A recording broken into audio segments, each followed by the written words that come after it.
And good morning, everyone. Happy Friday morning to you, and welcome back to Morning Musings. My name is Don K. Preston. I'm the president of Preterist Research Institute of Ardmore, Oklahoma. This is video number 19, if my count is right. It may be off. Got to go back and double check that. Anyway, I'm only going to have one more video in response, review, and refutation. Pardon me. Mr. Kyle Pope's book on thinking about AD 70. I truly believe that what I have presented so far is more than sufficient to demonstrate, number one, the logical fallacies, number two, the glaring self-contradictions in Mr. Pope's view. And so in our next video, I'm going to review some of those issues that we have examined. Now, we come to, and what I want to examine today is an argument that Mr. Pope makes on pages 94 and following. He actually makes a couple of different arguments here, and I will do my best to hit them. But what's interesting is that Mr. Pope says on page 94, bottom paragraph, it's not uncommon to hear preterists make the assertion that's not how Jews in the first century would have understood it. As we have stated earlier, we must ask again, how can we know that? When I was preaching in Birmingham, my wife and I had just purchased a new to us used minivan when an uninsured motorist drove through a red light and hit it. I tried to work with the owner to get him to pay for the damage, but when he was unwilling, my insurance company took him to court. When the court date came, the owner didn't show up. When the judge began to reschedule, I made the rather foolish statement, I doubt he will show up even if we reschedule. The judge rather sternly replied, Mr. Pope, do you have the ability to read other people's minds? If not, let's not assume what he will do.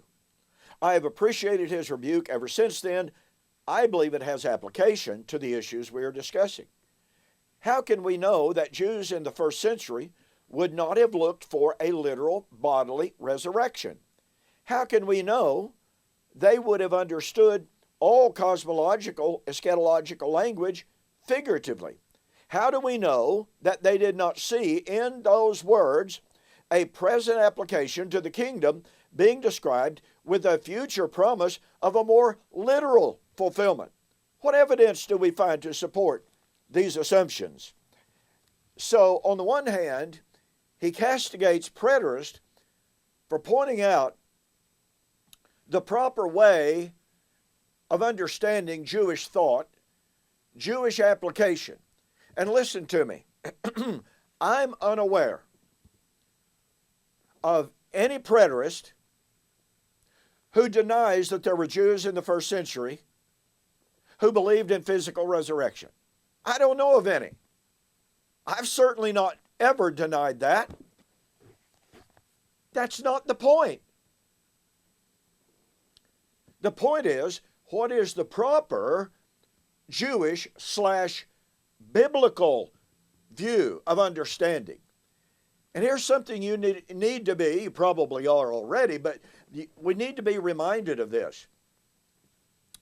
When Mr. Pope appeals, as he does on page 95 and following, to some Jewish beliefs in literal, physical fulfillment of eschatological promises, we need to be reminded that in the entire book of John, over and over and over again,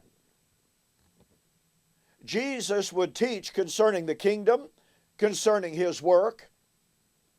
The Jews interpreted Jesus' words literally, physically, materially.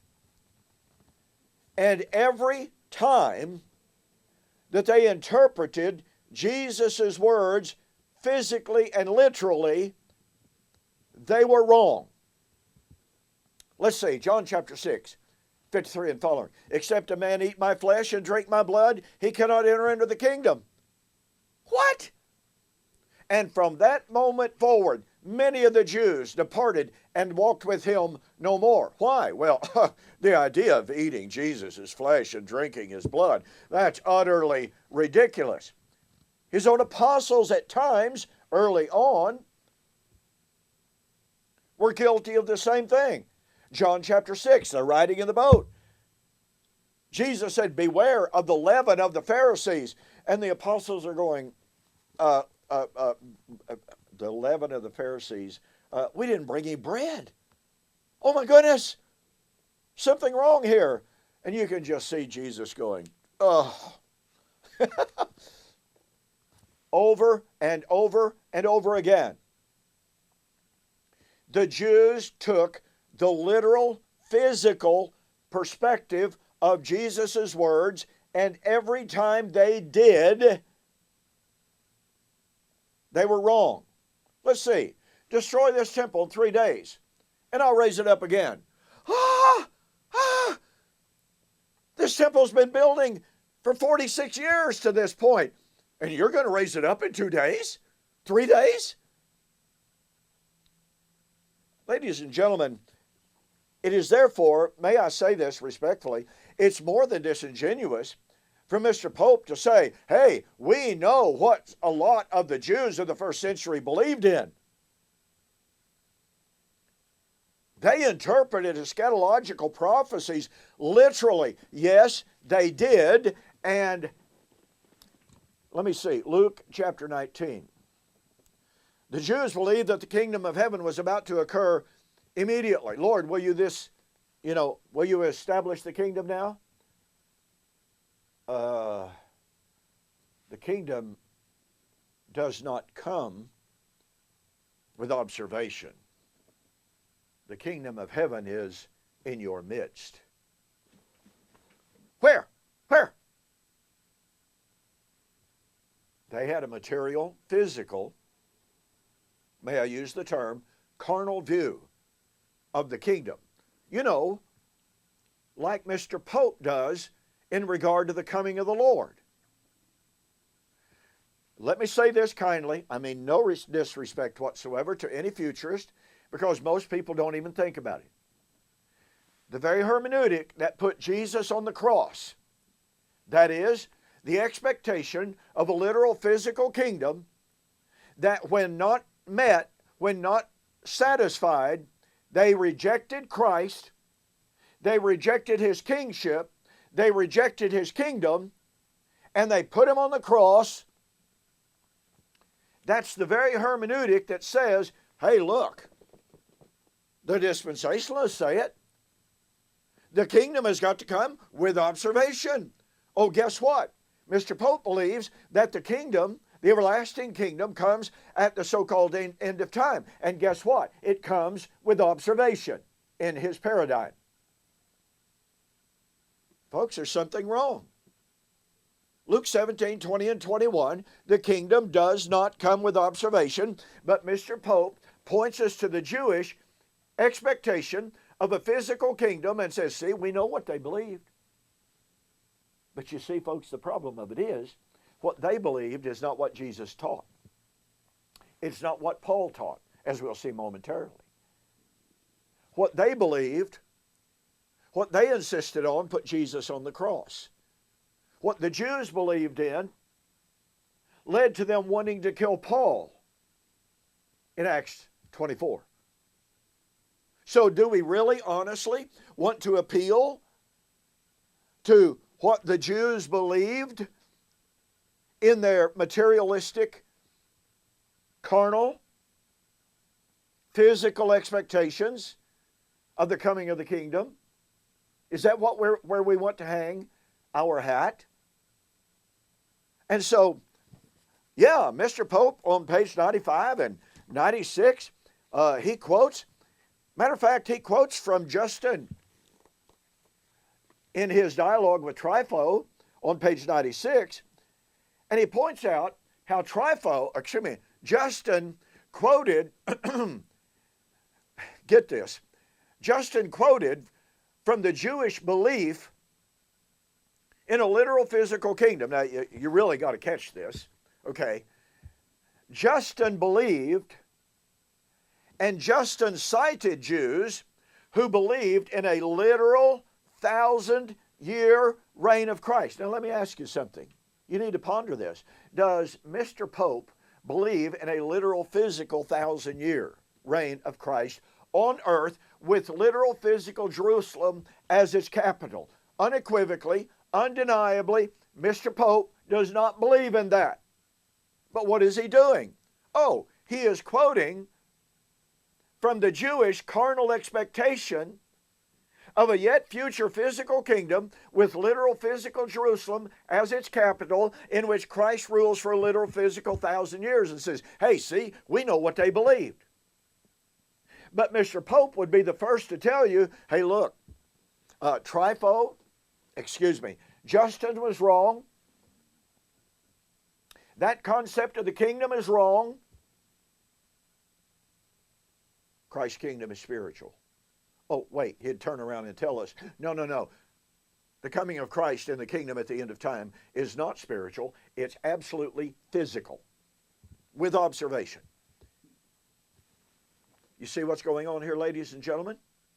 Now, speaking of Justin, in his dialogue with Trypho, chapter 80, if I'm reading the numerals, Roman numerals correctly, we have some of the words of Justin that are deeply troubling for the traditional views. In that dialogue with Trypho, Justin says, I am not so miserable a fellow, Trypho, as to say one thing and to think another. I admitted to you formerly that I and many others are of this opinion concerning resurrection and the millennial reign of Christ in and from literal physical Jerusalem.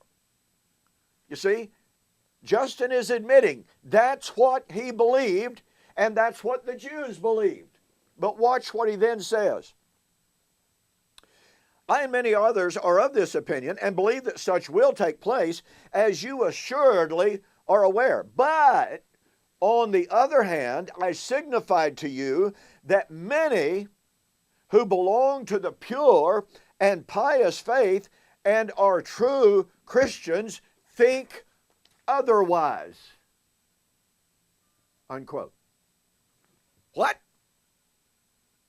So here's Justin saying, I believe in a literal 1,000-year reign of Christ on earth from Jerusalem in a physical kingdom, on a physical throne. But there are many, many faithful and devout, true Christians who think otherwise. Justin said that he believed in physical resurrection, the earthly kingdom, but many true Christians did not believe in that. Well, you see, that doesn't help Mr. Pope a whole lot, does it? And then, what is really, really interesting is that Mr. Pope engages in one of the most common arguments that I hear from the opponents of covenant eschatology. And that is found on page 96. And let me start page 95. Well, where do I start here? On page 95 and following, I'll just make this as brief as possible because of my time constraints. He quotes Josephus, who tells us the Pharisees believed in resurrection. Okay. And he said, their hope was not an unseen spiritual resurrection, but a removal into another body. Here we have a first century Jew, that's Josephus, okay, telling us what other first century Jews believed. We must remember that Paul, without qualification, even after his conversion, confessed himself to, quote, be a Pharisee, son of a Pharisee, who is being judged concerning the hope and the resurrection of the dead. So his argument is, follow me here, the Pharisees believed in physical resurrection. Paul said, Acts 23, I am a Pharisee, the son of a Pharisee. For the hope of the promise of the resurrection, am I on trial this day? And he was in front of the Sanhedrin, and some were Sadducees, some were Pharisees.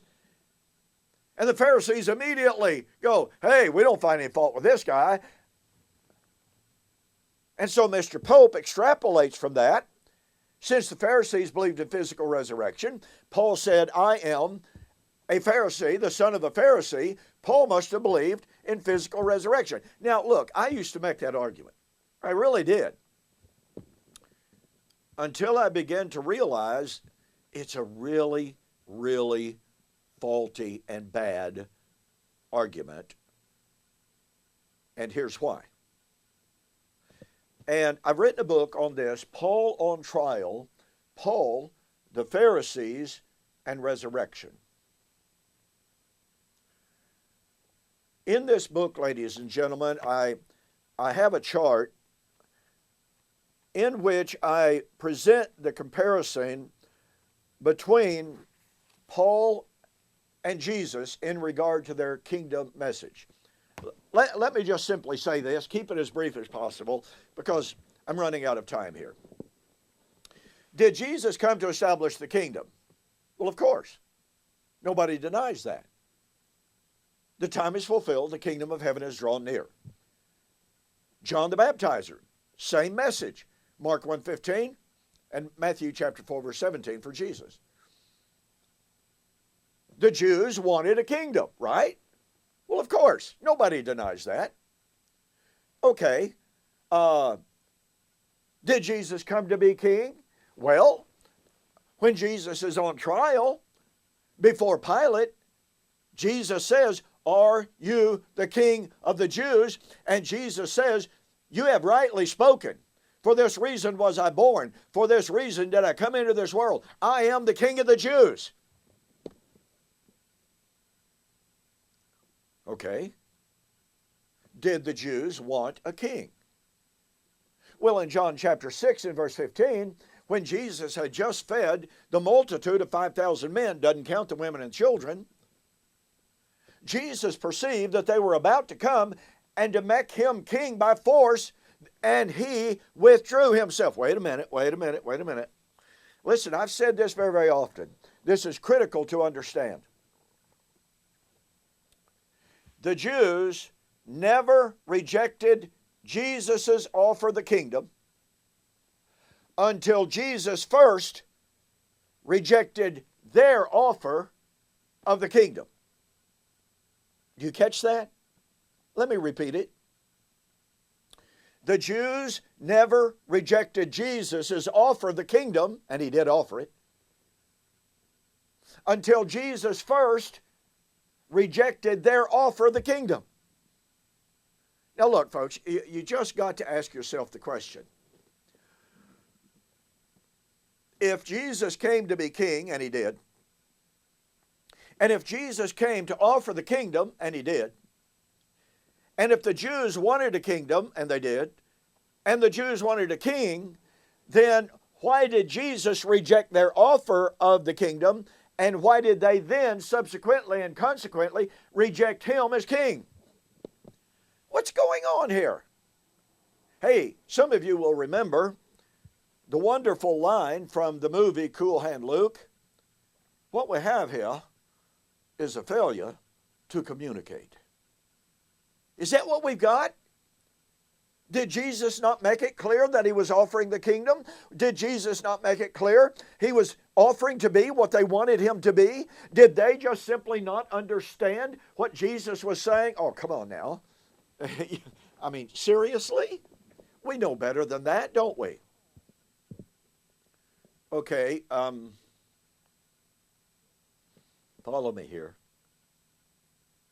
The reason that Jesus rejected the Jewish offer of the kingdom was Jesus knew, based on 1 Samuel chapter 8, 1 Samuel 10, 1 Samuel chapter 12, all of which I developed in this book, by the way. Paul on trial, Paul and the Pharisees and the resurrection. Jesus knew that a physical kingdom with a physical king on a physical throne was against his Father's will.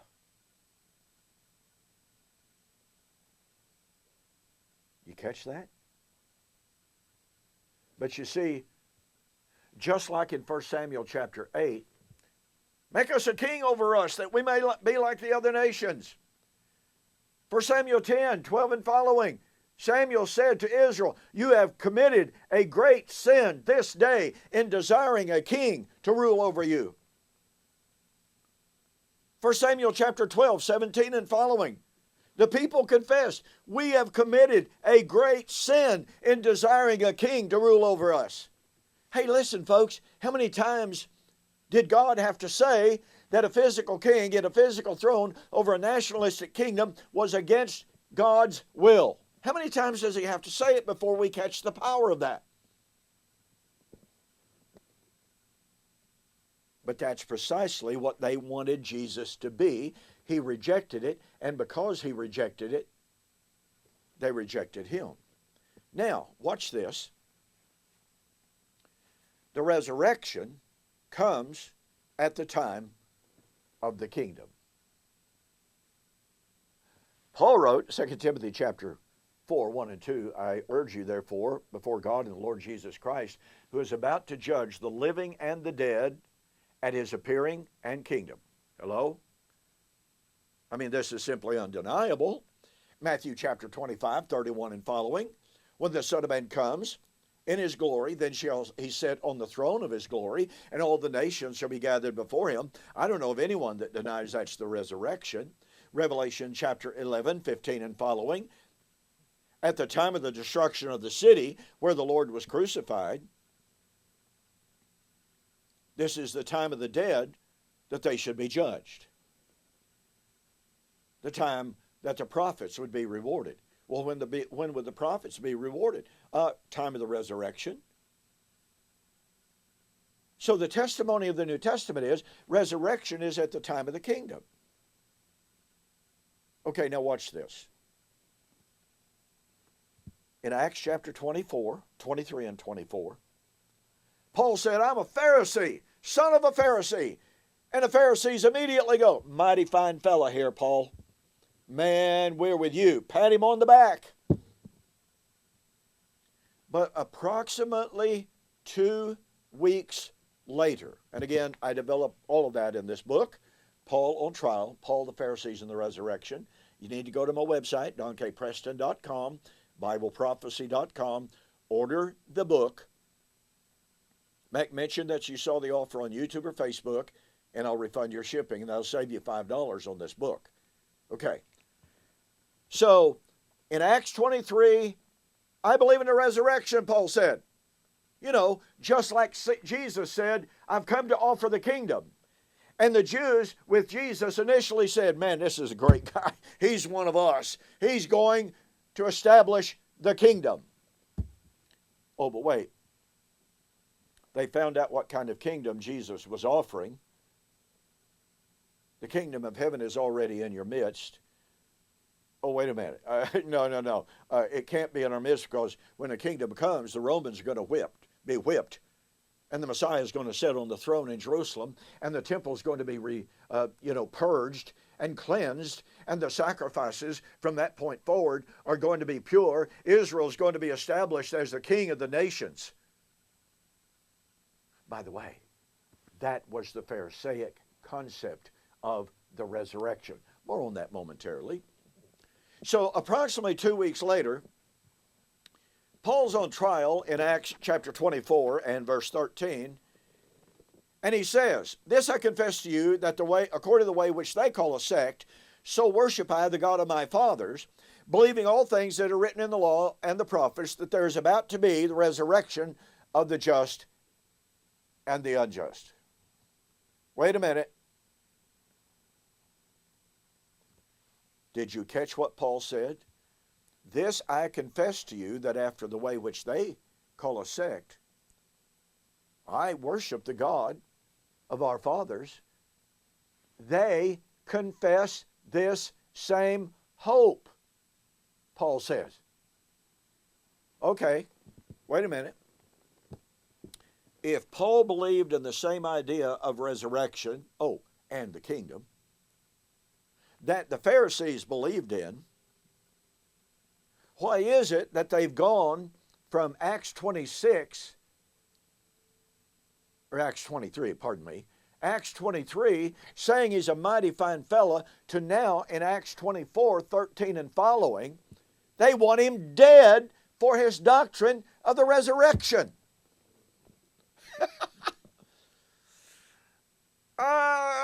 We got a problem, Houston. Just like Jesus offered the kingdom, when the Jews realized what kind of a kingdom it was, they killed him. After initially saying he was a mighty fine fella. Just like the Pharisees initially thought Paul was a mighty fine fella when he said he believed in the resurrection, but when they found out what he really taught concerning the resurrection, they wanted to kill him. What went wrong? Is it just another case of what we have here is a failure to communicate? No. They now understood Paul was not offering and teaching the kind of resurrection that they wanted. They wanted an earthly, physical, materialistic, carnal raising of physical bodies out of the grave. Now listen, if that's what Paul taught, why didn't Paul continue to say, I believe in this? And why didn't the Pharisees go, what's the problem? We believe in that as well. Well, as I point out in this book, let me make this observation. I'm almost out of time, okay? N.T. Wright and a host of modern scholars point out that the Pharisaic concept of resurrection, okay, physical resurrection, but do you know what they also did? They coupled that, they conflated that with, they joined that with inseparably the idea of the materialistic, nationalistic restoration of Jerusalem and the physical nationalistic kingdom of Israel. They made no distinction. Matter of fact, N.T. Wright is on record as saying, from the very beginning, resurrection was a revolutionary concept because it had to do with the reestablishment of the nation of Israel. What? That's right. Many other scholars concur in that. They don't follow through with it. They're not consistent with what that means in Acts chapter 24, but they certainly make the statement. So as I pointed out in a Facebook discussion not long ago, if it's the case that the Pharisees' view of the resurrection was not only a physical resurrection of corpses out of the ground, as Mr. Pope believes, but if it's also true that the Pharisaic concept of the resurrection was inseparably bound up with the national restoration of national Israel, the restoration of the temple, the restoration of purification of animal sacrifices, the purification of the priesthood in the literal physical Jerusalem and literal physical the temple in Jerusalem, then do you, Mr. Pope, do you accept that concept of resurrection? Well, I can answer that question. No. Mr. Pope does not believe in that concept of resurrection. And yet that's what the Pharisees believed in. Is it any wonder the Pharisees wanted to kill Paul for his doctrine of the resurrection? It is because they realized that just like earlier, they had come to realize Jesus wasn't teaching the kind of kingdom that they wanted. And Paul, likewise, was not teaching the kind of kingdom and resurrection that they wanted.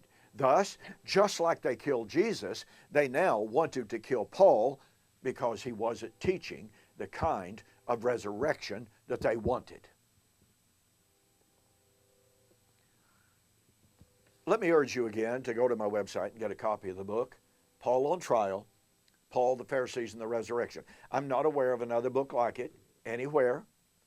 The documentation in it is extensive, and it will literally blow you away of how grossly the church has historically misunderstood, misapplied Paul on Trial. Well, thanks for joining me for this morning's morning musings. I do appreciate you being with me. Hey, you have a fantastic weekend. Be safe. I'll see you on Monday.